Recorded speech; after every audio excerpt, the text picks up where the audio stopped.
Welcome और welcome back to my channel. तो आज बच्चों हम लोग क्या है देखेंगे इन टेक्स्ट क्वेश्चंस कौन से जो चैप्टर के बीच में दिए हुए हैं, और ये हमारे क्वेश्चंस किसके ऊपर बेस्ड है, आयोनिक कंपाउंड्स के ऊपर, क्योंकि हमने क्या है आयोनिक कंपाउंड्स वाला टॉपिक अभी अभी हमने क्लियर पूरा कर लिया है। तो इसके बेस पे जो क्वेश्चन है उसको देखते हैं। फर्स्ट क्वेश्चन है हमारे पास, write the electron dot structures for the sodium, oxygen and magnesium. तो ये मैंने आपको बताया था जब मैंने टॉपिक करवाया था कि कई बार इस तरीके से सेपरेट क्वेश्चन पूछ लेते हैं इलेक्ट्रॉन डॉट स्ट्रक्चर। तो अब कैसे करना है, किस किस की पूछा, तीन एटम्स की एलिमेंट्स के हमसे पूछिए कौन कौन से, सोडियम है, ऑक्सीजन है एंड मैग्नीशियम है। पहली बात तो ये कि इसके लिए आपको पता होना चाहिए कि अगर हम पहले क्या किसकी लिख रहे हैं, सोडियम की लिख रहे हैं, हेडिंग बना लेते हैं, पहले किसकी लिख रहे हैं, सोडियम। ठीक है जी। तो देखो सबसे पहले क्या है, मैंने आपको बताया था कि जब भी आपने क्या इलेक्ट्रॉन डॉट स्ट्रक्चर लिखनी है, इसके लिए आपको सबसे पहले तो ये पता होना चाहिए कि उसका एटॉमिक नंबर क्या है, क्योंकि अगर हमें एटॉमिक नंबर पता होगा तभी तो हम लोग क्या टोटल नंबर ऑफ इलेक्ट्रॉन्स को जान पाएंगे कि सोडियम के अंदर कितने इलेक्ट्रॉन्स है, ऑक्सीजन के अंदर कितने और मैग्नीशियम के अंदर कितने इलेक्ट्रॉन्स है। तो शुरुआत करते हैं सोडियम से। सोडियम का जो सिंबल होता है वो क्या होता है, जिन बच्चों ने याद किया वेल एंड गुड, मैंने बोला था पहले 20 एलिमेंट्स याद कर लेना। सोडियम का जो सिंबल है वो क्या होता है, capital N small A, N A. तो हमारे पास क्या है, सबसे पहले हम लोग लिखेंगे यहाँ पे atomic number of sodium. Atomic number sodium का कितना है हमारे पास, 11। ठीक है, 11 नंबर होता है। दैट मीन्स मैंने बताया था जितना एटॉमिक नंबर होता है वही क्या होता है, उतने ही इसके अंदर क्या होते हैं, इलेक्ट्रॉन्स प्रेजेंट होते हैं। तो इसका एटॉमिक नंबर है 11। दैट मीन्स सोडियम के पास कितने इलेक्ट्रॉन्स है, 11। अब हमने क्या करना है, इलेक्ट्रॉन डॉट स्ट्रक्चर बनानी है। सबसे पहले हम लोग लिखेंगे इसकी इलेक्ट्रॉनिक कॉन्फ़िगरेशन। तो यहाँ पे लिखेंगे इलेक्ट्रॉनिक कॉन्फ़िगरेशन। तो इलेक्ट्रॉनिक कॉन्फ़िगरेशन में क्या होगा, कैसे बनेगी, पहली शेल के अंदर मैक्सिमम कितने आते हैं, 2 इलेक्ट्रॉन्स। 11 में से 2 हमने पहली शेल के अंदर रख दिए, पीछे कितने बचे, 9। तो नेक्स्ट शेल के अंदर मैक्सिमम कितने आते हैं, 8। जो एक रह गया वो क्या आ जाएगा हमारी लास्ट शेल के अंदर। तो 2 8 1। आई होप कि अभी तक आपने इलेक्ट्रॉनिक कॉन्फ़िगरेशन को अच्छे से लिखना सीख लिया है। उसके बाद क्या है, अब हमने क्या करना था, अब हमने जो मेन काम है वो लिखना है कौन सी, इलेक्ट्रॉन डॉट स्ट्रक्चर। तो इलेक्ट्रॉन डॉट स्ट्रक्चर को जब हम लोग लिखेंगे तो कैसे लिखते हैं इलेक्ट्रॉन डॉट स्ट्रक्चर को, सबसे पहले आपने क्या करना है, जिस भी एलिमेंट का आपने इलेक्ट्रॉन डॉट स्ट्रक्चर लिखना है उसका सिंबल लिख लेना यहाँ पे। तो सोडियम का हमें पता है क्या है, एन ए। अब हमने क्या करना है, सिर्फ और सिर्फ हमने फोकस करना है किसके ऊपर, जो हमारी आउटर मोस्ट शेल होते हैं, मीन्स वैलेंस शेल पे या फिर लास्ट शेल पे। ठीक है, हमने क्या करना है, इसकी ये पहली शेल है, ये दूसरी है, ये तीसरी है, तीसरी के बाद कोई नहीं है, तो यही हमारी लास्ट शेल है, वैलेंस शेल है या आउटर मोस्ट शेल है, कुछ भी कह दो। तो इसके अंदर हमने देखना है कितने इलेक्ट्रॉन्स है। अब इसके अंदर कितने इलेक्ट्रॉन्स है हमारा, 1। तो 1 इलेक्ट्रॉन है, तो इसको हमने क्या करना है, इस सोडियम के अराउंड क्या है शो करना है। तो आप चाहो तो यहाँ पे भी बना सकते हो इलेक्ट्रॉन, यहाँ पे भी, यहाँ पे भी, यहाँ पे भी, जहाँ पे आपका मन करता है आप शो कर सकते हो। डॉट से बना सकते हो, क्रॉस से बना सकते हो, यहाँ मैंने लगा दिया। तो यही इसकी क्या है, इलेक्ट्रॉन डॉट स्ट्रक्चर। देखो बहुत ही सिंपल था, इसमें कुछ वो है नहीं। दूसरा हमारे पास किसके एग्जांपल दी हुई है, ऑक्सीजन। ठीक है, जो ऑक्सीजन का लिख लेते हैं। तो अगेन वही स्टेप करेंगे। सबसे पहले हमारे पास क्या है, एटॉमिक नंबर ऑफ ऑक्सीजन, कितना हमारे पास, 8। तो अब हम लोग लिखेंगे इसकी electronic configuration. Electronic configuration of oxygen वो कितनी बनी, पहली शेल में 2, पीछे रह गए 6, तो सेकंड में मैक्सिमम आते हैं 8, तो 6 के 6 इसमें आ जाएंगे। तो ये हो गई। अब हम लोग लिखेंगे इसकी इलेक्ट्रॉन डॉट स्ट्रक्चर। तो इलेक्ट्रॉन डॉट स्ट्रक्चर को लिखेंगे तो कैसे बताया मैंने आपको, सबसे पहले आपने क्या करना है, उस एटम का सिंबल लिखना है। तो इसका सिंबल क्या है, O। इसके बाद हमने क्या देखना है, लास्ट शेल देखना है। तो इसकी लास्ट शेल हमारी ये वाली है। इसके अंदर कितने नंबर ऑफ इलेक्ट्रॉन्स है बच्चों, 6। तो इन्हीं 6 इलेक्ट्रॉन्स को हमने क्या इसके चारों तरफ शो करना है।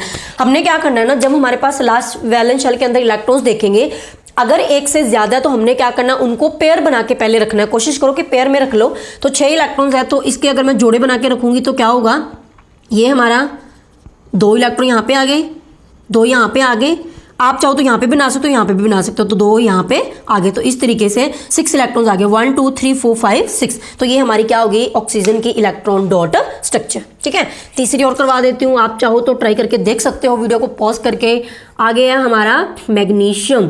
तो मैग्नीशियम का क्या था, मैग्नीशियम का सिंबल होता है Mg। तो अगेन लिखेंगे इसका एटॉमिक नंबर। एटॉमिक नंबर का सिंबल क्या होता है, कैपिटल Z। तो इसका एटॉमिक नंबर होता है 12। इसकी इलेक्ट्रॉनिक कॉन्फ़िगरेशन बच्चों क्या बनी, 2 8 2। तो इसकी जो इलेक्ट्रॉन डॉट स्ट्रक्चर है फिर वो क्या बनेगी, इलेक्ट्रॉन डॉट स्ट्रक्चर कैसे बनेगी, अब तक आपको अच्छे से पता चल गया होगा। सबसे पहले हम लिखेंगे सिंबल। देन हम देखेंगे इसकी लास्ट शेल को, इसके अंदर कितने इलेक्ट्रॉन्स है, 2 इलेक्ट्रॉन्स है, तो इसको पेयर बना के रखो, वेल एंड गुड है। आप चाहो तो क्रॉस से भी इलेक्ट्रॉन्स को रिप्रेजेंट कर सकते हो, आप चाहो तो डॉट से कर सकते हो। तो इस तरीके से क्या है, मैग्नीशियम की लास्ट शेल में 2 इलेक्ट्रॉन मैंने यहाँ रख दिया, आप चाहो यहाँ रख सकते हो, यहाँ भी रख सकते हो, यहाँ पे भी रख सकते हो, ठीक है। तो ये हमारी क्या होगी, इनकी electron dot structure. Now we will move to the second question. So the second question is, तो हमारे पास क्या है, फर्स्ट क्वेश्चन के अंदर 3 पार्ट्स दिए हुए हैं, सेकंड है show the formation of Na2O and MgO by the transfer of electrons. तो हमने क्या करना है, दोनों की फॉर्मेशन बतानी है कि ये जो कंपाउंड्स है वो बने कैसे।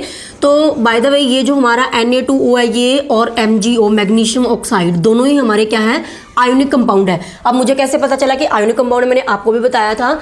हम क्या देखते हैं, पहले तो Na की दोनों जो भी इसके अंदर क्या एलिमेंट्स प्रेजेंट है, पहले तो दोनों की क्या लिख लेंगे, इलेक्ट्रॉनिक कॉन्फ़िगरेशन लिख लेंगे, ठीक है। तो हमारे पास क्या है, एक इसके अंदर है सोडियम प्रेजेंट है और एक इसके अंदर है ऑक्सीजन। नो डाउट सोडियम 2 है, लेकिन है तो सोडियम ही ना, तो जितने अलग अलग तरीके के एलिमेंट्स पड़े पहले आप उनको लिख लो। तो सोडियम का जो एटॉमिक नंबर होता है दैट इज 11 और ऑक्सीजन का कितना होता है, 8। तो यहाँ पे इनकी इलेक्ट्रॉनिक कॉन्फ़िगरेशन लिखेंगे। पहली शेल के अंदर मैक्सिमम नंबर ऑफ इलेक्ट्रॉन्स 2, पीछे कितने रह गए 9, सेकंड के अंदर मैक्सिमम आते हैं 8, जो एक बचा वो क्या आ जाएगा हमारी तीसरी शेल के अंदर। इसी तरीके से अगर ऑक्सीजन का देखते हैं तो पहली शेल के अंदर आएंगे मैक्सिमम नंबर ऑफ इलेक्ट्रॉन्स कितने आएंगे 2, पीछे कितने बचे 6 और मैक्सिमम सेकंड में आते हैं 8, हमारे पास 6 है तो हम लोग 6 के 6 इलेक्ट्रॉन क्या दूसरी शेल में रख देंगे। तो इस तरीके से हमारे पास क्या है, हमने इनकी इलेक्ट्रॉनिक कॉन्फ़िगरेशन को लिख लिया। अब देखो मैंने आपको बताया था अगर किसी की लास्ट शेल के अंदर 1, 2 या 3 इलेक्ट्रॉन्स पड़े हो तो वो हमारी क्या होती है, मेटल। इसीलिए मुझे पता चला कि जो हमारी सोडियम है वो हमारी क्या है, एक मेटल। यहाँ पे आप देख रहे हो लास्ट शेल के अंदर कितने इलेक्ट्रॉन्स है, 6 इलेक्ट्रॉन्स है, दैट मीन्स ये ऑक्सीजन हमारी क्या है, नॉन मेटल। तो इसीलिए ये क्या है, मेटल और नॉन मेटल के बीच में इलेक्ट्रॉन्स के ट्रांसफर से ये कंपाउंड बना, that's why it is a ionic compound. तो अब यहाँ पे क्या है, इनकी देख लेते हैं फॉर्मेशन कैसे है। फॉर्मेशन ऑफ Na2O, यहाँ पे फॉर्मेशन देखेंगे तो कैसे बना। सबसे पहले आपने क्या करना है, इलेक्ट्रॉन डॉट स्ट्रक्चर लिखनी है। पहले तो हमारे पास क्या 2 सोडियम है तो दोनों को हम लोग क्या इस तरीके से यहाँ पे लिख लेंगे, ठीक है। अब हमारे पास क्या है, मैंने आपको बताया था जितने भी जब भी हम लोग क्या आयोनिक कंपाउंड की फॉर्मेशन लिखते हैं तो जितने भी उसके अंदर एलिमेंट्स आ रहे होते हैं सबके हम लोग इलेक्ट्रॉन डॉट स्ट्रक्चर ही लिखते हैं और उसी को लिखने के लिए हमने इनकी लिखी है इलेक्ट्रॉनिक कॉन्फ़िगरेशन। क्योंकि इलेक्ट्रॉन डॉट स्ट्रक्चर के लिए हमें क्या चाहिए, हमें पता होना चाहिए कि लास्ट शेल के अंदर कितने इलेक्ट्रॉन उस एलिमेंट में प्रेजेंट है, ठीक है। तो यहाँ पे क्या सोडियम की बात करें तो सोडियम की इलेक्ट्रॉन डॉट स्ट्रक्चर कैसे बनाएंगे, सोडियम की लास्ट शेल में कितने इलेक्ट्रॉन पड़े हैं 1, तो मैं यहाँ पे इसको क्या डॉट से शो कर दूंगी, ठीक है जी। तो यही अगेन सोडियम है तो इसका इलेक्ट्रॉन डॉट स्ट्रक्चर क्या होगा, सेम होगा ना। उसके अलावा क्या इसमें पड़ा था ऑक्सीजन, तो मैंने यहाँ पे लिख लिया ऑक्सीजन, ठीक है। इसकी लास्ट शेल में कितने इलेक्ट्रॉन पड़े हैं हमारे पास 6, तो हम लोग क्या करेंगे दोनों के इलेक्ट्रॉन्स को, सोडियम और ऑक्सीजन के इलेक्ट्रॉन्स को, ताकि पता चले कि ऑक्सीजन के कौन से और सोडियम के कौन से हैं, इसलिए हम लोग क्या इनको डिफरेंट वे से रिप्रेजेंट करेंगे। इसको मैंने डॉट से करा, इसको मैं क्या करूंगी क्रॉस से शो कर दूंगी। है ये इलेक्ट्रॉन्स ही, तो इसके पास है 6 इलेक्ट्रॉन्स, तो 2, 3, 4, 5, 6, ठीक है। इस तरीके से मैंने क्या बताया था, जब भी एक से ज्यादा इलेक्ट्रॉन हो आप पेयर बना के इलेक्ट्रॉन्स को रख सकते हो, तो हमने क्या इस तरीके से रख दिया। अब यहाँ पे इलेक्ट्रॉन कैसे ट्रांसफर होते हैं, अगेन वही चीज, ऑक्टेट रूल क्या कहता है कि जो सोडियम है वो भी चाहता है कि मेरी लास्ट शेल के अंदर क्या 8 इलेक्ट्रॉन कंप्लीट हो ताकि मैं स्टेबल हो जाऊं। तो ऑक्सीजन भी क्या चाहता है कि इसकी लास्ट शेल के अंदर कितने इलेक्ट्रॉन्स आ जाए, 8 इलेक्ट्रॉन्स आ जाए, सो दैट ये भी क्या हो जाए, स्टेबल हो जाए। तो अब यहाँ पे क्या देखो, ऑक्सीजन के पास तो क्या है सिर्फ 2 इलेक्ट्रॉन्स और चाहिए 8 पूरे करने के लिए, तो इसको तो क्या थोड़ी बहुत जरूरत है इलेक्ट्रॉन्स की, 2 इलेक्ट्रॉन कम इलेक्ट्रॉन चाहिए तो कोई और इसकी हेल्प कर देगा। लेकिन सोडियम के पास कंडीशन क्या है, इसके पास तो 1 इलेक्ट्रॉन है ना, अब इसको कोई 7 इलेक्ट्रॉन क्यों देगा, ठीक है। थोड़ी बहुत तो हेल्प हो जाती है, इतनी थोड़ी ना होती है, तो इसीलिए क्या है यहाँ पे इसको 7 इलेक्ट्रॉन कोई भी नहीं देगा, ठीक है। ये पॉसिबल नहीं है, चांसेस ही नहीं है। इसीलिए क्या है, ये जो सोडियम है ये क्या करेगा, फिर इसके पास दूसरी ऑप्शन यही बचती है कि ये क्या करेगा, 1 इलेक्ट्रॉन को लूज कर देगा।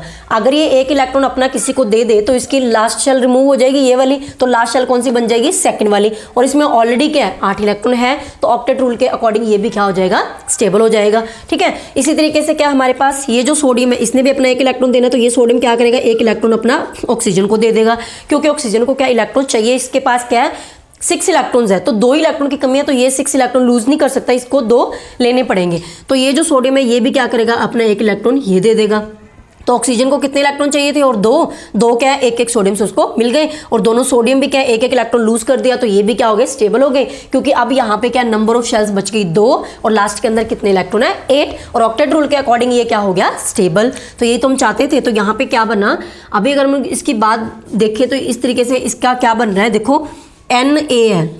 मैंने बताया था जब भी हमारे पास क्या होता है, कोई भी एलिमेंट जो है वो क्या करता है, इलेक्ट्रॉन को लूज करता है, तो इसके ऊपर कौन सा चार्ज आता है, पॉजिटिव। क्यों? क्योंकि हमारे पास क्या है, यहाँ पे प्रोटॉन्स ज्यादा रह गए और इलेक्ट्रॉन्स क्या कम हो गए। पहले क्या होता है, हर एक एलिमेंट के अंदर नंबर ऑफ इलेक्ट्रॉन्स और नंबर ऑफ प्रोटॉन्स हमेशा क्या होते हैं, इक्वल होते हैं।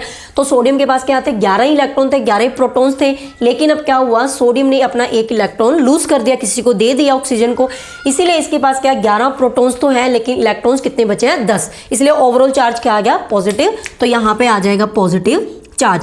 इसी तरीके से इस सोडियम पे भी क्या आ जाएगा, पॉजिटिव चार्ज। और यहाँ पे क्या है, जो सी है, ये जो हमारा ऑक्सीजन है, सॉरी, यहाँ पे क्या है आएगा चार्ज नेगेटिव, जो गेन करता है उसके ऊपर आता है नेगेटिव चार्ज, क्योंकि यहाँ पे क्या होता है, इलेक्ट्रॉन्स का नंबर बढ़ गया है। यहाँ पे क्या था, पहले 8 ही इलेक्ट्रॉन थे, 8 ही प्रोटॉन थे, तो इलेक्ट्रॉन और प्रोटॉन एक दूसरे को क्या कर रहे थे, न्यूट्रल कर रहे थे ना, दोनों को एक दूसरे के चार्ज को खत्म कर रहे थे। अभी यहाँ पे क्या है, 9 इलेक्ट्रॉन हो गया, प्रोटॉन्स कितने हैं, 8 ही हैं, तो ओवरऑल चार्ज क्या आएगा इलेक्ट्रॉन का, दैट मीन्स नेगेटिव चार्ज। तो इसने क्या 2 इलेक्ट्रॉन लिए, तो जितने लिए वो हमने नंबर के आगे डाल देना, तो 2 नेगेटिव। इस चीज को हम लोग क्या ऐसे भी लिख सकते हैं, इस तरीके से लिख सकते हैं हम लोग Na पॉजिटिव। अब देखो Na पॉजिटिव 2 टाइम्स बन रहा था, इसको हम लोग क्या कंबाइंड करके भी लिख सकते हैं, इस तरीके से पैर में डाल देंगे 2। दैट मीन्स क्या है, Na पॉजिटिव आइंस कितने बने हैं, 2 बने हैं। और यहाँ पे जो हमारा ऑक्सीजन है उसके ऊपर क्या है, इसके इलेक्ट्रॉन्स भी साथ लिख देते हैं। यहाँ पे कितने थे, यहाँ पे 1 2 3 4 5 6 और 2 इलेक्ट्रॉन इसने ले लिए, दैट मीन्स इसके ऊपर कौन सा चार्ज है, 2 नेगेटिव। तो यही है इसकी फॉर्मेशन। इस तरीके से क्या है, जो हमारा ये आयनिक कंपाउंड था Na2 वो क्या है बना था। चलो अब इसका देख लेते हैं मैग्नीशियम ऑक्साइड का। तो जल्दी से लिखते हैं पहले मैग्नीशियम की इलेक्ट्रॉनिक कॉन्फ़िगरेशन और ऑक्सीजन की। तो मैग्नीशियम की इलेक्ट्रॉनिक कॉन्फ़िगरेशन क्या है, इसका एटॉमिक नंबर होता है 12, ऑक्सीजन का होता है 8 2 8 2। ऑक्सीजन की क्या बनी 2 and 6, अभी हम करके आए हैं। देन हम लोग क्या करेंगे, अभी इनकी देखेंगे फॉर्मेशन। तो इनकी जो फॉर्मेशन है वो कैसे है, फॉर्मेशन ऑफ मैग्नीशियम ऑक्साइड कैसे बना। सबसे पहले हमने लिखनी है इलेक्ट्रॉनिक डॉट स्ट्रक्चर, जो भी एटम्स इसके अंदर प्रेजेंट है। तो मैंने Mg और O दोनों लिख लिया। अब इलेक्ट्रॉन डॉट स्ट्रक्चर के लिए हमें चाहिए लास्ट शेल के इलेक्ट्रॉन्स कितने हैं, 2 मैग्नीशियम के पास, तो हम लोग क्या इसको डॉट से इस तरीके से शो कर देंगे, ठीक है। ऑक्सीजन के पास क्या लास्ट शेल में कितने इलेक्ट्रॉन है, 6 1 2 3 4 5 6, क्लियर है। तो आप क्या करेंगे, यहाँ पे आप चाहो तो एक इलेक्ट्रॉन को यहाँ पे भी शो कर सकते हो, सिर्फ इसलिए ताकि एरो अच्छे से लग जाए, और कोई नहीं है, आप एक जगह भी शो कर सकते हो।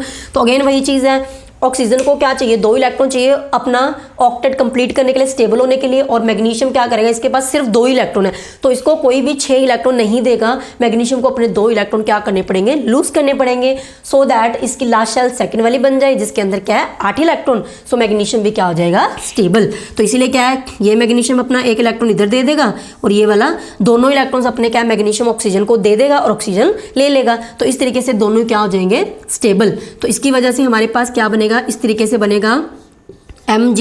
इसने इलेक्ट्रॉन लूज किए तो चार्ज आएगा पॉजिटिव, कितने लूज किए 2, तो यहाँ पे आ गया 2 पॉजिटिव। इसको हम लोग ब्रैकेट में लिख लेते हैं। और ये अलग अलग टाइप की ब्रैकेट सिर्फ हमने इसीलिए लगाई है, सो दैट जो हमारे आइंस है, मीन्स कैटाइन और एनाइन क्या अलग अलग शो। बाकी आप एक जैसी ब्रैकेट भी लगा सकते हो, कोई इशू नहीं है। तो यहाँ पे हमारे पास क्या ऑक्सीजन था, ठीक है। इसके पास कितने इलेक्ट्रॉन थे, 6 पहले ही थे, 2 इलेक्ट्रॉन और आ गए, तो इसके ऊपर कितना चार्ज आया, 2 नेगेटिव। नेगेटिव क्यों है, क्योंकि इसने गेन करा, कितने करे 2, तो आगे आ गया 2। सो ये इसकी क्या है, फॉर्मेशन। बहुत ही ईजी है। तो आगे हमारे फर्स्ट क्वेश्चन का third part, what are the ions present in these compounds. तो कौन कौन से कंपाउंड्स अभी हम लोग क्या डिस्कस करके आए हैं। ऊपर जो हमने देखा था फॉर्मेशन Na2O सोडियम ऑक्साइड की एंड मैग्नीशियम ऑक्साइड, तो इनके अंदर हमें बताना कि कौन कौन से आइंस प्रेजेंट है। तो अभी हमने फॉर्मेशन देखा, तो हमने देखा था Na पॉजिटिव और इसके ऊपर क्या आया था 2 नेगेटिव, इसके ऊपर 2 पॉजिटिव, इसके ऊपर 2 नेगेटिव, ठीक है। तो यही बस हमने लिखने हैं। तो हम लोग क्या लिखेंगे, आइंस प्रेजेंट इन सोडियम ऑक्साइड। अगर आपको पूरा नेम नहीं पता चलता तो जो क्वेश्चन में लिखा है एज इट इज उसका फॉर्मूला लिख दो। Na2 ions present in the sodium oxide are, कौन कौन से हैं, एक तो है हमारा Na पॉजिटिव आइंस, इसका नेम क्या है सोडियम आइंस। तो अगर आप लिखना चाहो तो लिख सकते हो Na positive, means sodium ions, and ions क्यों लिखा? क्योंकि हमारे पास Na पॉजिटिव 2 प्रेजेंट थे, एंड और क्या इसके अंदर प्रेजेंट है? O2 means O2 negative means oxide ions. ठीक है, ये हमारा हो गया Na2O मीन्स सोडियम ऑक्साइड के अंदर कौन कौन से आइंस प्रेजेंट थे? 2 हमारे Na positive means sodium ions present है, एंड एक हमारा क्या है? ऑक्साइड आइन। ठीक है, इसके बाद हम लोग क्या है दूसरा देखेंगे, तो किसके अंदर था? Magnesium oxide. In MgO magnesium oxide ions present are, कौन कौन से आइंस प्रेजेंट है? Are Mg2 positive, Mg2 positive, जिसको हम लोग क्या बोलते हैं? मैग्नीशियम आइन। एंड इसके साथ और क्या प्रेजेंट है? अगेन हमारा O2 negative, that is oxide आइन। ठीक है, अब यहाँ पे एक छोटी सी टिप है, जिन बच्चों को ये नाम वगैरह नहीं याद रहते हैं कि इसको मैग्नीशियम आइन है या ऑक्साइड आइन है, तो कोई बात नहीं, आप सिंपल लिख दो यहाँ पे Mg2 positive and O2 negative ion, that's it. और ऊपर वाले में लिख दो Na positive and O2 negative ions, तो वो भी ठीक है। अगर आपको नाम याद रहते हैं तो वेल एंड गुड है। उसके बाद क्या हमारा सेकंड क्वेश्चन है, why do ionic compounds have the high melting point? तो ये क्या हमने अभी अभी देखा ही था लास्ट लेक्चर के अंदर, जब हमने प्रॉपर्टी डिस्कस करी थी आयनिक कंपाउंड्स की। क्यों आयनिक कंपाउंड्स के जो melting point and boiling point है हाई होते हैं? क्योंकि हमारे पास क्या आयनिक कंपाउंड्स के अंदर प्रेजेंट होते हैं आइंस, और आइंस के अंदर क्या प्रेजेंट होती है? Strong electrostatic force of attraction. क्यों? क्योंकि ऑपोजिट चार्ज क्या करते हैं? एक दूसरे को अट्रैक्ट करते हैं। तो ये क्या पॉजिटिव और नेगेटिव एक दूसरे के बहुत ही ज्यादा क्लोज होते हैं, तो बहुत ही ज्यादा स्ट्रॉन्ग फोर्स से एक दूसरे को क्या करते हैं? अट्रैक्ट करते हैं। तो इसीलिए अगर हम लोग क्या इनको मेल्ट करना है हमें, तो हमें क्या बहुत ज्यादा हीट वहां पे क्या प्रोवाइड करनी पड़ेगी, सो दैट इनके बीच में जो स्ट्रॉन्ग फोर्स है अट्रैक्शन की वो क्या ब्रेक हो सके। इसीलिए इनके जो मेल्टिंग पॉइंट है वो क्या होते हैं? हाई होते हैं। तो यही लिखा है, ionic compounds have the strong electrostatic force of attraction between the ions, therefore हमें क्या करना पड़ेगा? Large amount of energy is required to break this force. तो इस फोर्स को तोड़ने के लिए हमें क्या है? Large amount of energy required है, तभी जाके हम लोग क्या Na पॉजिटिव और Cl नेगेटिव को क्या कर सकते हैं? सेपरेट कर सकते हैं। Hence the ionic compounds have the high melting and the boiling point. तो बहुत ही इजी से क्वेश्चंस है आयनिक कंपाउंड के ऊपर बेस्ड। तो अगर आपने ये टॉपिक अच्छे से करा है तो डेफिनेटली आपको ये वाले क्वेश्चंस बहुत ईजी लगने वाले हैं। सो यार, this is all about the today's video. मिलते हैं नेक्स्ट वीडियो के अंदर with the new topic. Till then take care, bye bye.